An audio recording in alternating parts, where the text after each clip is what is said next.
अस्सलामुअलैकुम गाइस आज की इस वीडियो में हम आपको बताएंगे किस तरह थ्रेशर मशीन काम करती है, किस तरह जो है वो इसका जो है वो प्रोसेस है, किस तरह गाइस इसके अंदर जो है वो मकई के जो है वो मकई डालते हैं और जो ये दानों को जो है वो अलग करती है और गंद को ये अलग करती है। तो गाइस मुख्तलिफ सवालात के जवाब हम आपको देंगे। ये आपके सामने गाइस सबसे पहले तो आपको बताते हैं जो नाली है, इस नाली के अंदर से गाइस जो गंद बाहर आ रहा है गाइस ये वेस्ट है, मतलब जो गंद होता है वो वेस्ट यहाँ से बाहर जा रहा है।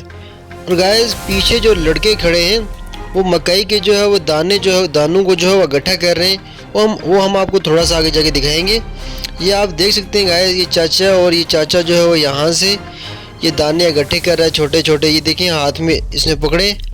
तो बाकी गाइस अभी आप जो है वो ये छोटे बच्चों को देखें, अभी ये मैं आपको छोटे बच्चों को दिखाऊंगा थोड़ी देर बाद। पहले आप ये देख लें कि गाइस ये जो बंदा है ये जिसने मुंह के ऊपर मफलर मारा हुआ है गाइस, ये देखें गाइस ये जो है वो ये पूरा जो है वो बंडल मकई के जो बंडल है आपको पता ही होगा, आपने देखा ही होगा, वो बंडल जो है वहाँ से डाल रहे हैं और यहाँ से जो है वो ये दाने की शक्ल में जो है वो नीचे आ रहे हैं। तो ये आप देख सकते हैं यहाँ से जो है वो ये मुसलसल जो है वो ये दाने बाहर आते जा रहे हैं और ये छोटे बच्चे जो है वो उसे जो है वो तोड़ों में डाल रहे हैं, इकट्ठा कर रहे हैं और ये आप देख सकते हैं।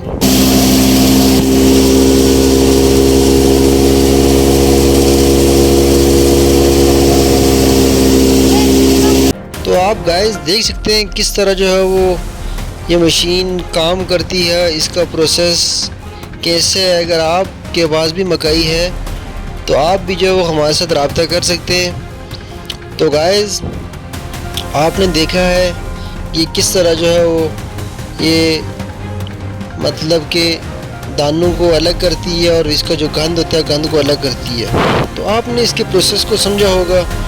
तो मुझे उम्मीद है कि गाइस आपने जो है वो बहुत कुछ सीखा होगा। ये जितने भी गाइस ये बंडल आपके करीब खड़े हैं टोलियों की शक्ल में, ये सब अभी इसके अंदर डालेंगे। तो गाइस मुझे उम्मीद है कि गाइस आपको जो है आज की इन्फॉर्मेटिव वीडियो जो है वो पसंद आई होगी, आपने बहुत कुछ सीखा होगा। ये आपके सामने गाइस सारा खेत है, ये सारे जो है अभी इसके अंदर डालेंगे। तो गाइस मुझे उम्मीद है कि आज की वीडियो आपको पसंद आई होगी। तो मिलते हैं किसी अगली वीडियो में गाइस, जब तक के लिए अल्लाह हाफ़िज़।